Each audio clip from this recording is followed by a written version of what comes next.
What up, guys? Today we are using the multi-MELTA, and I am bringing this into siege mode, and this is definitely one of the first attempts I've had to try to push some waves. And here we do have a Prestige 1 heavy, and I know I have a Prestige 4 fully leveled heavy on PC, but I definitely wanted to try to beat normal siege mode on console, and this is a PS5 Pro, and honestly it runs pretty good. But right here we are using multi-kill, and to make sure we can get our grenades back, we're also making sure that the multi-melta and the melta bomb are getting, what is it, like 7 enemies? It's basically, you take out 7 enemies and you are able to restore your equipment charge. And obviously, the multi-melta is going to do a great job with that, but the regular melta grenade as well is going to do a great job taking out 7 enemies within a short amount of time. Dude, this build is very fun. This build's 100% very fun. It's definitely one of those builds that are, it's obviously very powerful, and it's pretty simple, which is also nice. Oh, and by the way, me and my teammates here are all using Blood Angels colors, which I honestly thought was great. But yeah, as soon as you see Spore Mines coming, by the way, Spore Mines, I believe, count. I believe if you take out Spore Mines, for whatever reason, they do count with the grenade. Now, I could be wrong about that, but for whatever reason, I thought I saw that within siege mode. I could definitely just be putting out some misinformation there, so I will say this is potentially something worth looking into. But as far as I know, the Spore Mines, they probably don't count. But sometimes I just notice I take out maybe like a handful of enemies, and there just happens to be some Spore Mines in there. It just feels like it's easier to get your equipment charge back when you are, you see a group with Spore Mines around. I don't know. Don't quote me on that. That could be definitely wrong, but it would be interesting if it was true. But anyway, yeah. What I'm trying to do with this build is put out a lot of meltas. I'm putting out melta grenades and obviously a lot of melta shots. I showed off the perk at the beginning of this video, where if you get an execution like this, you basically get more melta fire rate, which is great. And also, I am using the shield perk, where you can get a little bit of chip damage to enemies that are around you or touching the shield, essentially. Honestly, that perk is very, very good. And I'm very glad that, on PC, I'm not 100% sure if I even have a leveled up melta, so to be completely honest, this is a console unique build for me in the sense that I do not have a leveled up multi-melta. The leveled up multi-melta is very good though in siege mode. I would definitely consider it part of the, if you have a heavy with the multi-melta, you can definitely take comfort in the fact that, that heavy is probably going to take out everything that is close to them, which is nice. So if you have like a tactical or a sniper on the team, they could just focus on flying enemies and such, and honestly you guys would be in a really, really good position. But yeah, right here I am trying to look for an extra grenade. I think, oh yeah, also by the way, since I'm Prestige 1, I have issues with ammo with heavy here. So I am definitely going to be able to, push waves pretty easily with heavy as soon as, I go back and use my Prestige 4 heavy. I can definitely just use plasma with that. But I'm also kind of pushing hard waves pretty easily with sniper. I'm definitely enjoying sniper. I just think it's a little bit of a better class for me to use. But seriously, if you never played heavy before, I definitely recommend trying out the multi-melta heavy build. That is like it's one of the builds that kind of gives heavy the name, you know what I mean? It's definitely one of those builds that makes it feel like a heavy build. It puts out heavy damage, and not to mention, you can definitely, I'm pretty sure you can have strategic stand, which can help you get your contested health back. But like here, I wasn't too worried about it, to be completely honest. There's a lot of, health perks that are really nice, or even, with tactical and bulwark here, I believe we have some nice contested health support. At the very least, if you consider secure stockpile and the fact that I can get grenades back with taking out 7 enemies, yeah, heavy's in a really good spot, and I just think strategic stand obviously is going to be very, very powerful. But I think strategic stand's better with the heavy bolter. Like when it comes to the multi-melta, I think maybe you're kind of moving a lot, maybe you're doing some hip firing. With the heavy bolter strategic stand, that's pretty much unmatched. That's such a good heavy build. But yeah, I've been enjoying heavy a lot. I've been enjoying heavy a lot, and obviously, again, like I mentioned, that I don't really have ammo regeneration here, which is that is the reason why we're on normal mode here. I knew the Melta with the the tactic to get the equipment charge back. I knew that was going to work out pretty well, but also, when, I think my two teammates are a little bit underleveled for pushing waves, but still, when it comes to normal siege mode, I think our team did a great job, beating wave 15 and everything. Oh, wait, I do remember this. I'm pretty sure this is the game where we had a wave 14 dreadnought, which was unfortunate. But honestly, that doesn't even matter. What matters is how cool we look together. That is the peak part about this, is the fact that we all had these same colors for the Blood Angels. It was pretty sick. And yeah, here you can just see the Melta do its job. Yeah, 100% I am making sure that I get a lot of damage on the board there. You put up the shield is going to put chip damage into everything that's around you. That is a perfect perk to pair with the Melta. But okay, here we are. We're at the point where we are seeing triple Carnifex. And triple Carnifex is definitely tough. 100% it is tough. There's a lot of stunning happen. You guys are going to see me crash out pretty hard in wave 25, which is great. Not in this video, though. This video, we go into wave 20 because, as you can see, I think this build obviously would have been pretty good for the extra waves, but as, honestly, it takes a lot of time to get up to like wave 20, and I just really didn't have the time for 5 extra waves, unfortunately. And also at this moment, this is my first wave 20 clear as well, so getting down 3 Carnifexes was basically my goal here. And you can see that I have a Guardian Relic. I have a handful of points that I'm definitely using for ammo, as you can see. So I felt like this was actually an appropriate challenge for, considering my level and considering the fact that I don't have the prestige perk to, refill my ammo. Honestly, I'm going to get that prestige perk on console now, just because I'm a little annoyed I didn't have it. But it doesn't matter. This is why siege mode's great, because you don't really need all of the prestige perks. However, it's definitely going to put you in a position to push, higher waves and everything.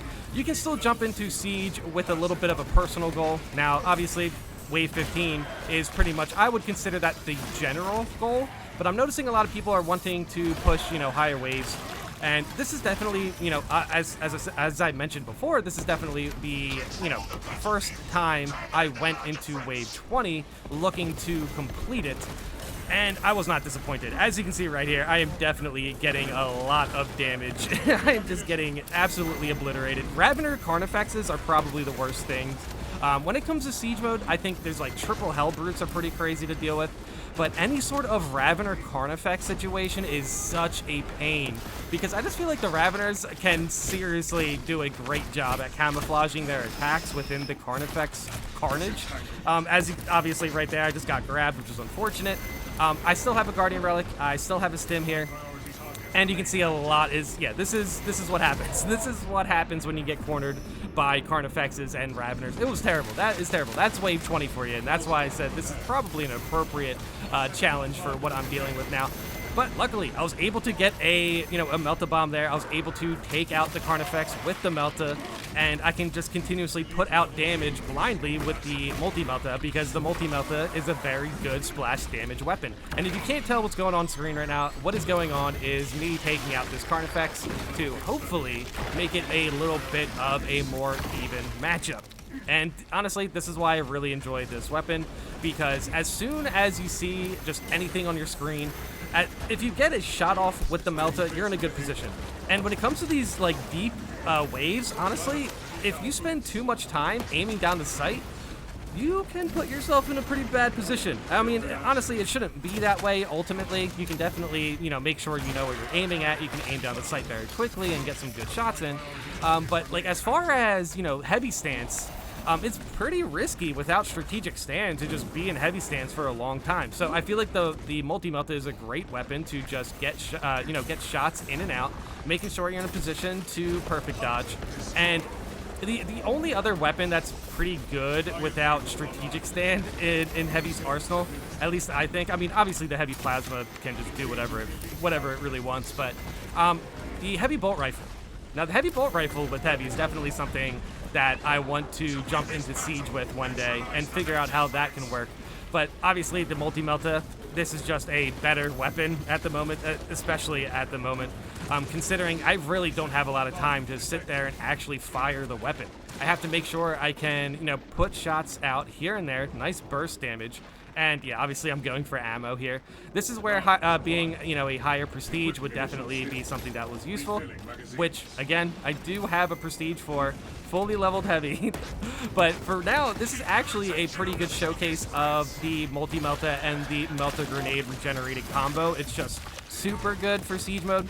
And it's kind of cool to see actually like a heavy that's kind of, relatively leveled in the sense that it's prestige 1, level 22.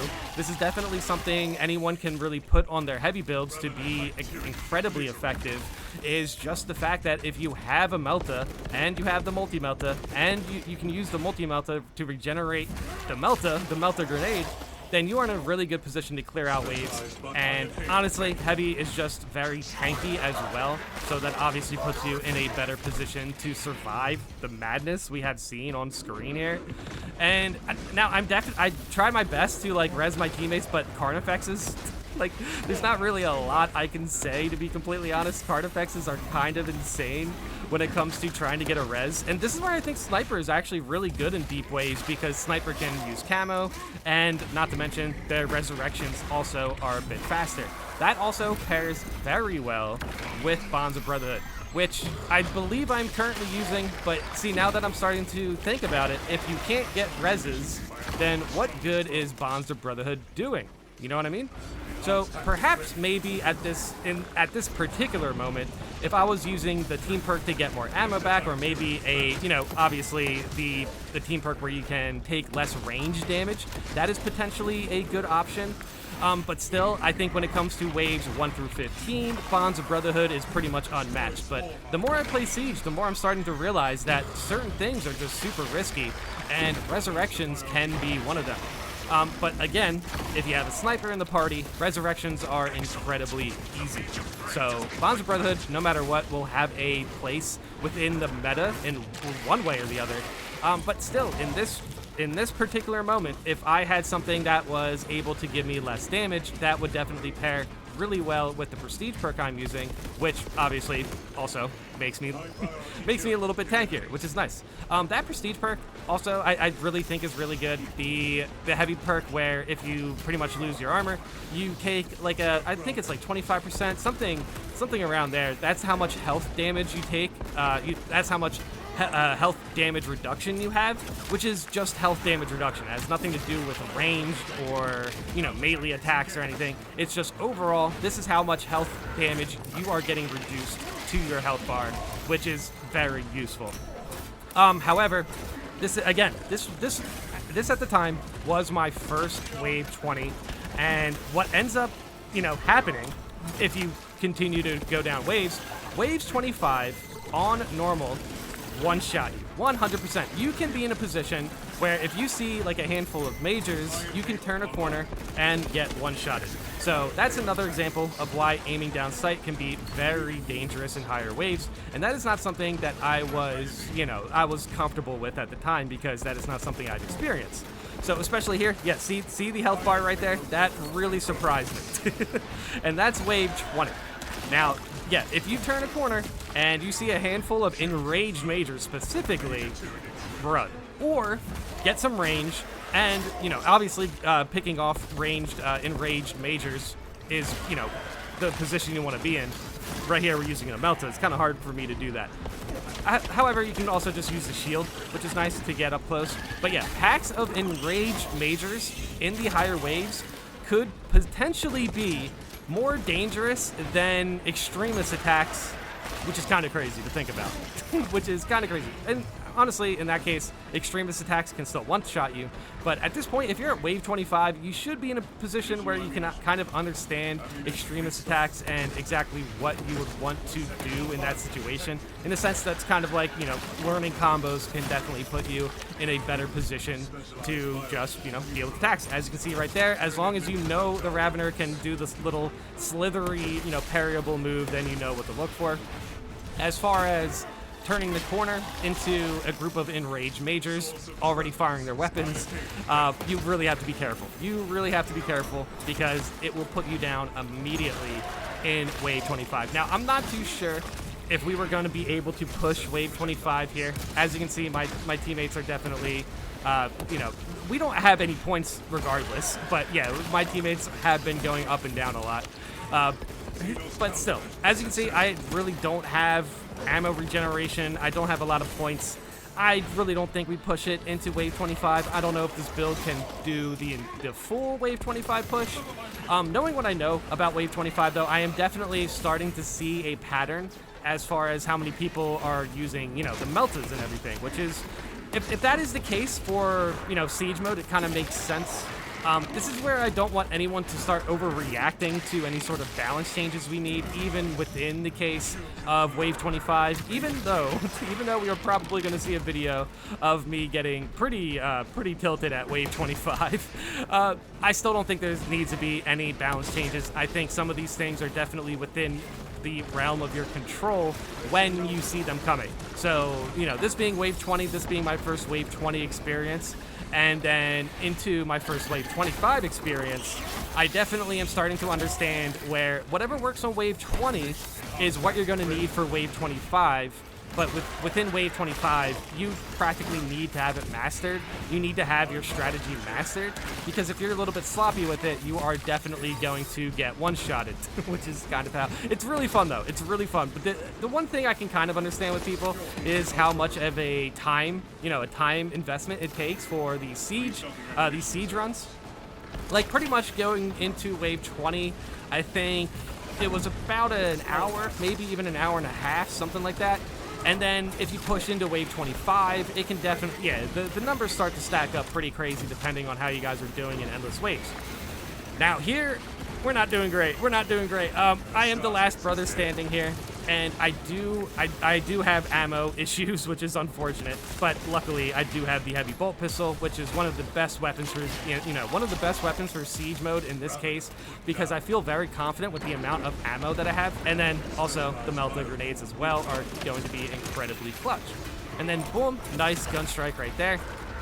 And I have to admit, I'm really starting to enjoy the Blood Angels cosmetics. This is the Flesh Terrors, I believe, and it's kind of cool seeing my teammates in Blood Angels, Blood Angels colors as well. And I think we just honestly killed the cool factor of this run. And to get to wave 20 is definitely an accomplishment. And at the time, this was my first wave 20, so taking down the triple Carnifexes, especially in the way that I sloppily did it because they just keep hitting you against the wall. And whenever I got hit against the wall, I would just make sure that I had a Melta Bomb or a multi-Melta shot ready, and then I would be able to trade from there.